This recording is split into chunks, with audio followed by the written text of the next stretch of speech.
মৃত্যু এই 31/3/2026 পর্যন্ত সেটা হলো 3 জন। শিশু হাসপাতালে সেটা হলো 3 জন। এবং এখানে আমাদের যদি আমরা হামজনিত রোগে ভর্তির কথা বলি আমরা, তাহলে আমরা বলবো যে 26 থেকে আরম্ভ করে 2 জানুয়ারি 26 মাসে যেটা আছে সেগুলি ছিল, ফেব্রুয়ারি 26-এ ছিল 6, মার্চ 26-এ ছিল 116টা, সর্বমোট 124টা ছিল মার্চ এর 26 তারিখ পর্যন্ত, আমাদের স্বাধীনতা দিবসের দিন পর্যন্ত।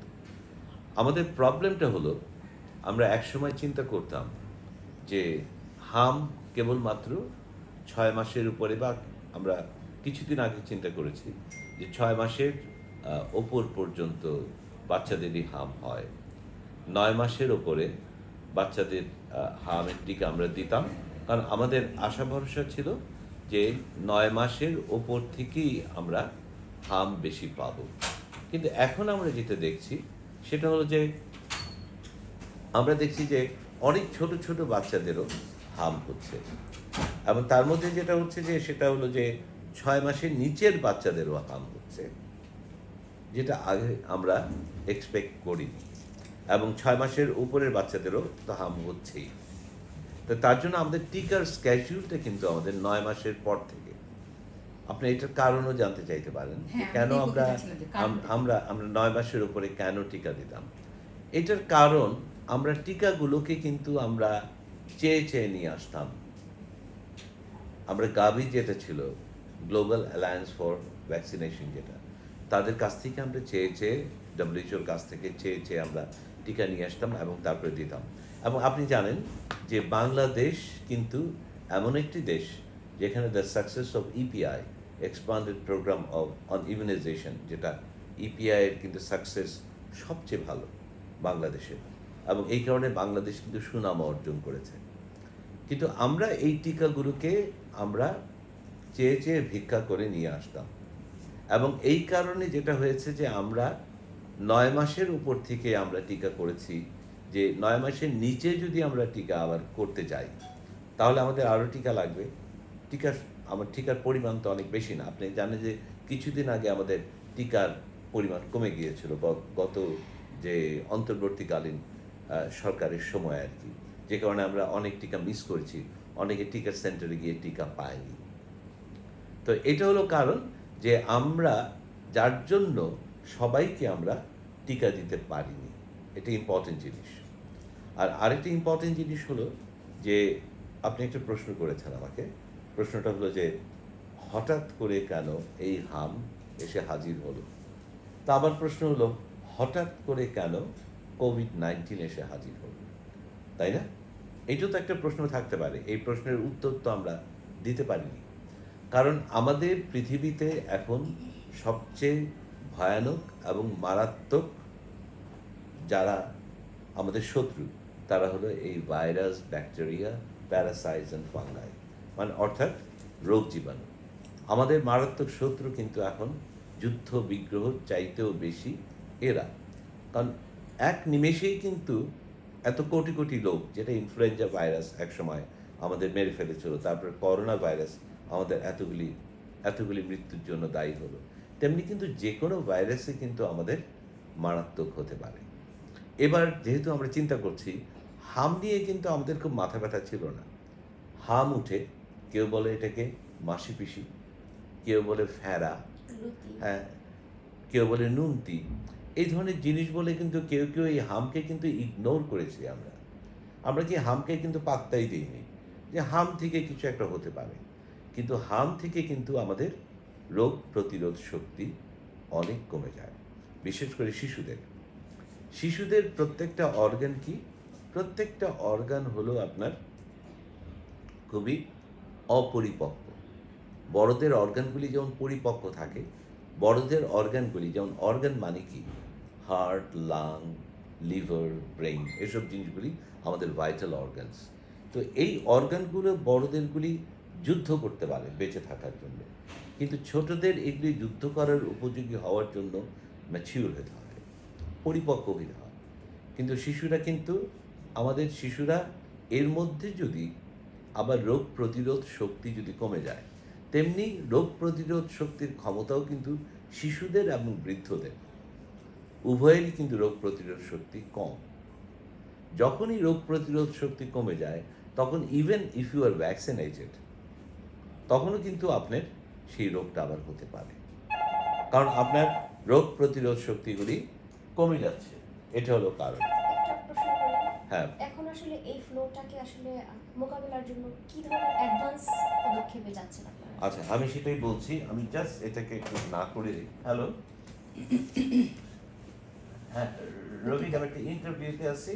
হ্যাঁ, আচ্ছা পর, আচ্ছা তো আপনি একটু প্রতিকারটা বলে দিন। আচ্ছা, সেই সাথে আমি প্রতিকারটা বলে দেবো। এখন কথা হচ্ছে যে আমাদের হাম নিয়ে একটা মহামারী, কিন্তু হাম থেকে সরাসরিভাবে, আমি তার আগে একটু কনটেক্সটে বলি আর কি। হাম থেকে সরাসরি মৃত্যু হওয়াটা খুব অস্বাভাবিক, কারণ হাম সবারই হয়। হাম হাম হলে আমরা মোটামুটি বাসায় চিকিৎসা করি, কিন্তু হাম নিয়ে যে জটিলতাগুলি দেখা দিতে পারে এই রোগ প্রতিরোধ শক্তি কমে গেলে, সেটা হলো হতে পারে কি, নিউমোনিয়া হতে পারে, আমাদের ব্রেইনে ইনফেকশন হতে পারে, আমাদের ব্রেইনের ঝিল্লিতে ইনফেকশন হতে পারে। যেমন হামজনিত কারণে আমাদের হতে পারে মেনিনজাইটিস, এনসেফালাইটিস, নিউমোনিয়া, এসব জিনিসগুলি খুব বেশি হতে পারে। আরেকটা কি হতে পারে আমাদের, যেটা হাম থেকে সরাসরি হতে পারে, সেটা হলো SSPE। সেটা হলো সাব অ্যাকিউট স্ক্লেরোরাইজিং প্যানএনকেফালাইটিস। এটা একটা জটিল নাম এবং একটা জটিল অসুখ, যে অসুখের কোনো চিকিৎসার কোনো ভালো কোনো চিকিৎসা নেই। এই অসুখটা হয় দীর্ঘদিন, এই হামের জীবাণু এটা বাচ্চাদেরকে করে, এবং এই বাচ্চাদেরকে শারীরিক এবং মানসিক দুই দিকেই প্রতিবন্ধী করতে পারে এটা। এবং এটা হলো নিউরোলজিক্যাল একটা ডিজিজ, এটা খুবই খারাপ। SSP যাদেরই হয়েছে তাদেরকে আমরা বাঁচাতে পারিনি, কারণ আমি একসময় নিউরোলজিতে কাজ করতাম, পিডিয়াট্রিক নিউরোলজিতে। তা এখন আপনাদের প্রশ্ন হচ্ছে যে হাম থেকে যেটা হতে পারে আমাদের ব্রেনের মধ্যে, জায়ান্ট সেল এনসেফালাইটিস হতে পারে, জায়ান্ট সেল এনকেফালাইটিস হতে পারে, বা জায়ান্ট সেল আমাদের মেনিনজাইটিস হতে পারে, আমাদের জায়ান্ট সেল নিউমোনিয়া হতে পারে। যে হামের ভাইরাস থেকে যেটা হয় সেটা কিন্তু খুব বিরল। আমাদের যেটা হয় যে হামের জন্য রোগ প্রতিরোধ শক্তি কমে গেলে আমাদের যেসব ব্যাকটেরিয়াগুলি থাকে সেগুলি ভয়ঙ্কর হয়ে যায় শরীরের মধ্যে। যেসব অন্যান্য প্যারাসাইটস, ফাঙ্গাস, সেগুলিও ভয়ঙ্কর হয়ে যায়, এবং এ থেকে আমাদের জটিলতা তৈরি হয়, এবং এগুলিকে আমাদের হ্যান্ডেল করতে হয়। তার জন্যই আমরা কি করি, হামের জন্য যে বাচ্চাটা হয়তো নিউমোনিয়া নিয়ে এসছে বা খারাপ হয়ে এসছে, তাকে আমরা অ্যান্টিবায়োটিক দিয়ে ট্রিটমেন্ট করি। অ্যাকচুয়ালি ভাইরাসের জন্য তো কোনো অ্যান্টিবায়োটিকের প্রয়োজন নাই, অ্যান্টিভাইরাল হয়তো দিতে পারি, স্পেসিফিক অ্যান্টিভাইরাল থাকলে। আমাদের প্রথমত যেটা করতে হবে, এই হাম রোগটাকে আমাদের শনাক্ত করতে হবে। এখন আমাদের শনাক্ত করার জন্য আমাদের প্রথমত কিছু সাইন সিমটম, সেগুলিকে আমাদের জানতে হবে। আমাদের মা বাবারা কিন্তু আমাদের সাইন সিমটমগুলি কিছু কিছু জানে, যে আমরা আগে থেকে জানি যে হাম হলে গুড়ি গুড়ি উঠবে, মাসি পিসি বলি আমরা, অনেক কিছু বলি আর কি আমরা। তো আমাদের ইউজুয়ালি হামের যে এটাকে বলি আমরা ম্যাকুলোপ্যাকুলার র্যাশ, আর এটা হলো ভেসিকুলার। ভেসিকুলার এই পটকার মতো একটা জিনিস হয়, ভেসিকল, সেটা হয় না হামে। হামে হয় ম্যাকিউলস অ্যান্ড প্যাপিউলস এইগুলি, এবং এগুলি শুরু হয় আমাদের কানের পিছন থেকে নিয়ে শুরু করে সারা গায়ে এটা ছড়িয়ে পড়ে আমাদের। যেমন চিকেন পক্সটা একটা ভিন্ন, আমাদের বুকে পিঠে বেশি আমাদের দেখা দেয়, হাতে দেখা দেয়, কিন্তু আমাদের হামেরটা হলো আরও গুড়ি গুড়ি, আর চিকেন পক্সের হলো প্যাপিউস, প্যাস্টিউল, ভেসিকলস, এগুলি বেশি হয়। এটা হলো ডিফারেন্স। তো আর এতে করে হয় কি, বাচ্চারা খেতে চাইবে না, বমি করবে, এবং হাম থেকে কিন্তু আরও জিনিস, হামের সাথে সাথে আমাদের কিন্তু ম্যালনারিশ বাচ্চা যারা, তাদের কিন্তু হামের টিকা দেওয়ার পরেও হাম হতে পারে, কারণ তাদের রোগ প্রতিরোধ শক্তি কম। তাহলে আমাদের সবচেয়ে বড় জিনিস যেটা দরকার এখন, অ্যাওয়ারনেস, যে হাম একটা জটিল রোগে রূপান্তরিত হতে পারে, জটিল প্রবলেমে রূপান্তরিত হতে পারে। হাম হলে প্রথমত আপনারা একেবারে নির্বিঘ্নে নিজেরা চিকিৎসা করবেন না। ওই রাড়ি বাড়িতে গিয়ে কিংবা ওই ফকিরের কাছে গিয়ে, ওঝার কাছে গিয়ে, বা ওই ধরনের কারো কাছে গিয়ে আপনি ঝাড়ফুঁক করাবেন না। আপনি যদি একটু জটিল দেখেন আপনি নিকটস্থ চিকিৎসকের সাথে আপনি সংযোগ করবেন এবং তাদের সঙ্গে কথা বলবেন। এটা হলো আপনার প্রতিকার। এবং চিকিৎসক যদি মনে করে যে এই বাচ্চাটা এনডেঞ্জার হতে পারে বা তার লাইফ এনডেঞ্জার্ড হতে পারে, তাহলে চিকিৎসক তাকে কোথায় করবে? তাকে হসপিটালাইজ করবে। হসপিটালাইজ করার পরে আমরা যেটা প্রবলেম ফেস করি সেটা হলো যে হাম কিন্তু সব হসপিটালে সব ওয়ার্ডে দিলে অন্যান্য রোগীরাও কিন্তু আক্রান্ত হবে। হাঁচি, কাশি এবং হাম থেকে কি এই বায়ুবাহিত জিনিস এটা কিন্তু যে কোনো লোকেরই হতে পারে। ইভেন একটা বুড়ো লোকেরও কিন্তু এখন হাম হতে পারে। কেন হতে পারে? তার যদি ইমিউনো কম্প্রোমাইজ হয়, তার যদি রোগ প্রতিরোধ শক্তি কমে যায়। তো তার জন্য আমাদের কি করতে হবে যে এই বাচ্চাটাকে ভর্তি কিন্তু একটা জটিল ব্যাপার। তার জন্য আমরা ভিন্ন একটা আইসোলেশন ইউনিট করেছি, যেটা মিজলস ইউনিট, মিজলস ওয়ার্ড। এই মিজলস ওয়ার্ডটা আমাদের শিশু হাসপাতালেই প্রথম হয়েছে মডেল হিসাবে, এবং এখানেই আমরা রাখছি সব। কিন্তু আমাদের প্রবলেম হচ্ছে কিছু কিছু হামের বাচ্চা তারা খুব জটিল আকার ধারণ করছে, তাদেরকে আমাদের আইসিইউ দরকার হচ্ছে, এইচডিইউ দরকার হচ্ছে। এইচডিইউ মানে হাই ডিপেন্ডেন্সি ইউনিট। এইচডিইউ আর আইসিইউর মধ্যে পার্থক্য হলো একটা হলো লেভেল 3 কেয়ার, একটা লেভেল 4 কেয়ার। যারা আইসিইউতে যায় তারা মাল্টি অর্গান ফেলিউর, মানে অনেকগুলি অর্গানে যারা ইনভলভমেন্ট হয়।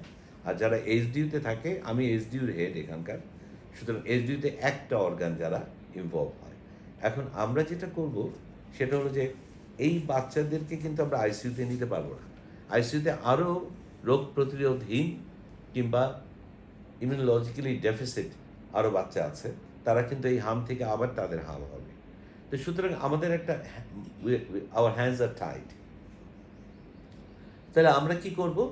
এই বাচ্চাগুলিকে আমাদের ওই হামের ইউনিটেই আমাদের রাখতে হবে এবং সেখানে আমাদের চিকিৎসা করতে হবে।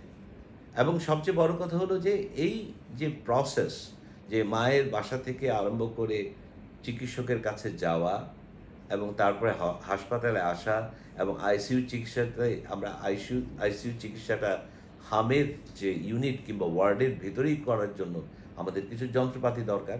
যেমন আমাদের ওখানে ভেন্টিলেটর দরকার, ওখানে আমাদের সিরিঞ্জ পাম্প দরকার, ওখানে আমাদের সিপ্যাপ মেশিন দরকার, ওখানে আমাদের দরকার কি আর দরকার হলো হাই ফ্লো নেজাল ক্যানুলা, যেগুলি আমরা ইন্টেন্সিভ কেয়ার ইউনিটে ইউজ করি।